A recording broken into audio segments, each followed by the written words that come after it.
دنیا میں ہمیشہ سے وسائل جیسا کہ آئل اور منرلز وغیرہ کے لیے بہت سی جنگیں لڑی گئیں، لیکن بہت کم لوگ اس چیز سے واقف ہوں گے کہ ماضی میں مسالے جو کہ ہم کھانوں میں استعمال کرتے ہیں ان کے لیے بھی بہت ساری جنگیں لڑی گئی ہیں۔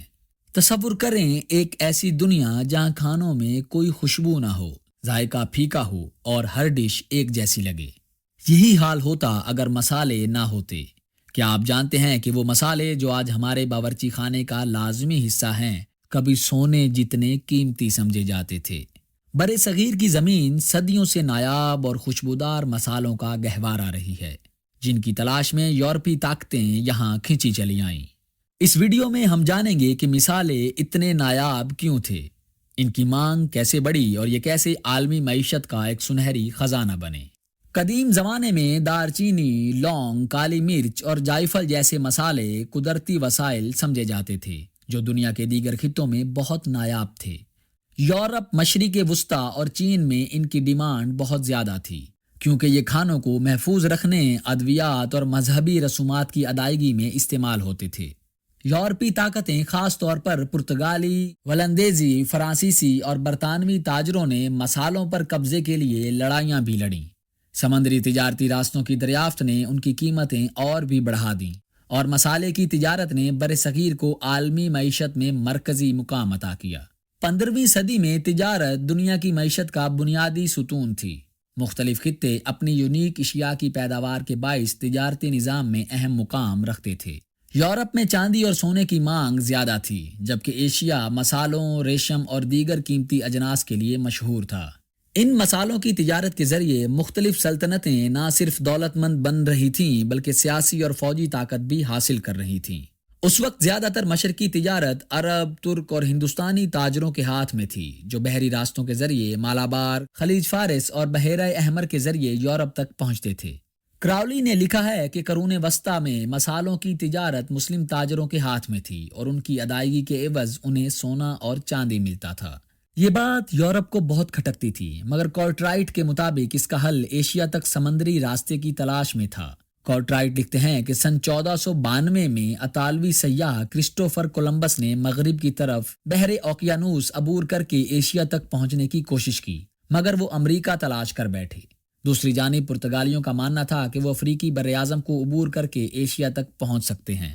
سن 1488 میں تولومیو نیاز پہلی بار کیپ آف گلبوب جو کہ موجودہ جنوبی افریقہ ہے اس کے گرد چکر لگا کر افریقہ کے جنوبی کنارے کو عبور کرنے میں کامیاب ہوئے۔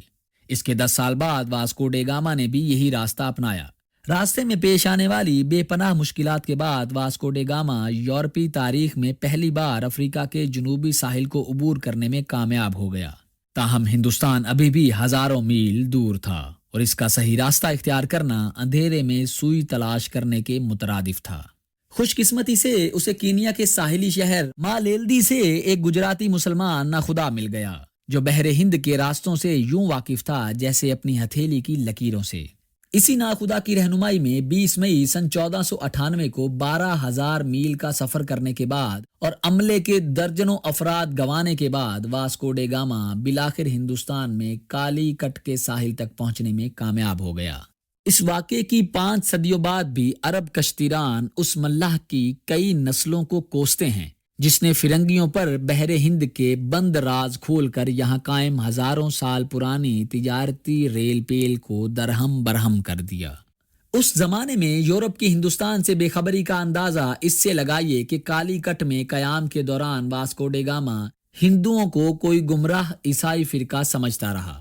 پرتگالی ملاح مندروں میں جا کر ہندو دیووں کے مجسموں کو بی بی مریم کے مجسمے اور دیوتاؤں کو عیسائی اولیاء سمجھ کر ان کے سامنے جھکتے رہے۔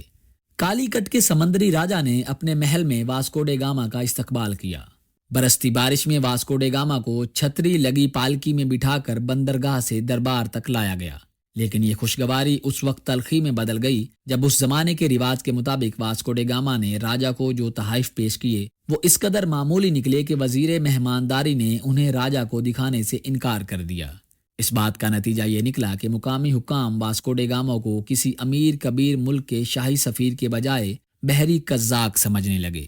سمندری راجا نے واسکو ڈے گاما کی جانب سے تجارتی کوٹھیاں قائم کرنے اور پرتگالی تاجروں کا ٹیکس معاف کرنے کی درخواست رد کر دی۔ حالات اس حد تک پہنچ گئے کہ مقامی لوگوں نے ہلہ بول کر کئی پرتگالیوں کو ہلاک کر دیا۔ واسکو ڈے گاما کے غیظ و غضب کا کوئی ٹھکانہ نہ رہا۔ اس کے جہازوں میں جو توپیں نصب تھیں ان سے گولہ باری شروع کر دی گئی، جس کا سمندری راجا کے پاس کوئی جواب نہیں تھا۔ انہوں نے کالی کٹ پر بمباری کر کے اپنی عمارتیں جو بالخصوص ان کے لیے بنوائی گئی تھی بشمول شاہی محل تباہ کر دی اور سمندری راجا کو اندرون ملک فرار ہونے پر مجبور کر دیا۔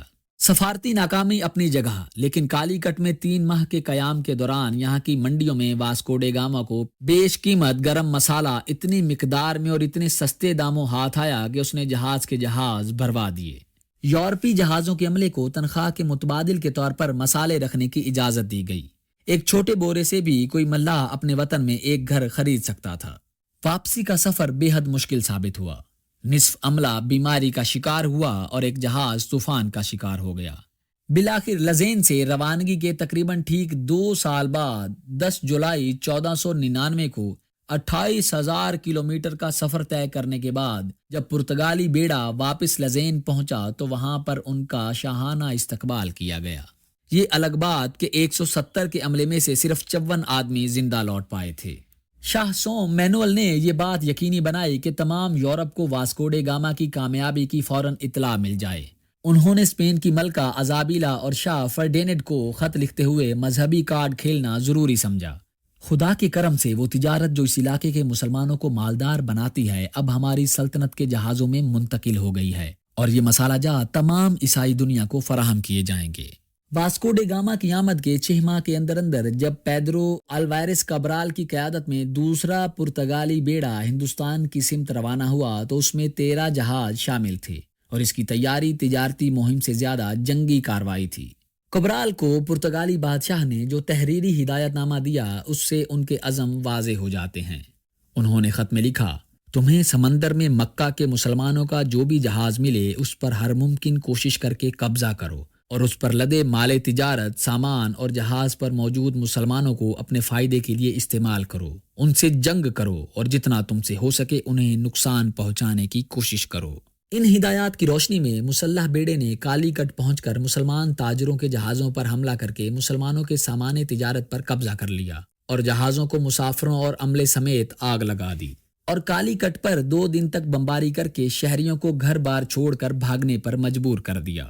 یہی وجہ ہے کہ جب وہ کوچین اور کنور کی بندرگاہوں پر اترے تو وہاں کے راجاؤں تک ان کی بربریت کے افسانے پہلے سے ہی پہنچ چکے تھے، اس لیے انہوں نے پرتگالیوں کو ان کی شرائط پر تجارتی مراکز قائم کرنے کی اجازت دے دی۔ یہ تمام بحر ہند پر پرتگالی اجاراداری کا آغاز تھا۔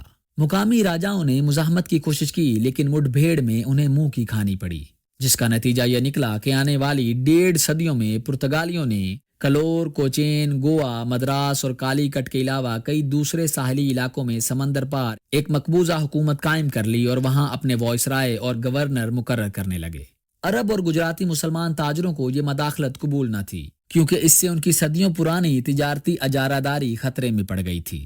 مصنف جولیا دیاک لکھتی ہیں کہ پرتگال کے بحری توسیع کے خلاف شمال مغربی ہندوستان میں ایک طاقتور اتحاد تشکیل پایا۔ اس اتحاد کو گجرات کی مظفر شاہی سلطنت، طاقتور مملوک سلطنت کالی کٹ، موجودہ کوزی کوڈ کے راجا سامودری زمورین، عثمانی سلطنت کے افسران اور یہاں تک کہ تجارتی سفر کے آخری حصے کے نگہبان وینس نے بھی مدد فراہم کی تھی۔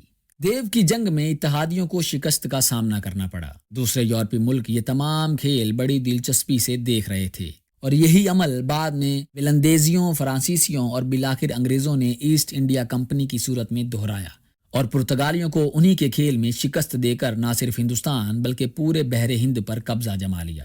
صرف گوا، دمن اور دیو کے علاقے برصغیر کی آزادی تک پرتگالیوں کے پاس رہے۔ آج ہم جو زندگی گزار رہے ہیں واسکو ڈے گاما کے اس سفر کے بغیر اس کا تصور بھی ممکن نہیں۔ واسکو ڈے گاما کے تاریخ ساز سفر کی بدولت نہ صرف برصغیر بلکہ تمام ایشیا میں پہلی بار مکئی، آلو، ٹماٹر، سرخ مرچ اور تمباکو جیسی فصلوں کی کاشت کی گئی، جن کے بغیر آج کی زندگی کا تصور کرنا تھوڑا مشکل ہے۔ اسی دوران امریکہ دریافت کیا جا چکا تھا اور وہاں اسپین کے علاوہ خود پرتگالیوں اور دوسرے یورپی ملکوں نے 9 آبادیاں قائم کرنا شروع کر دی تھی۔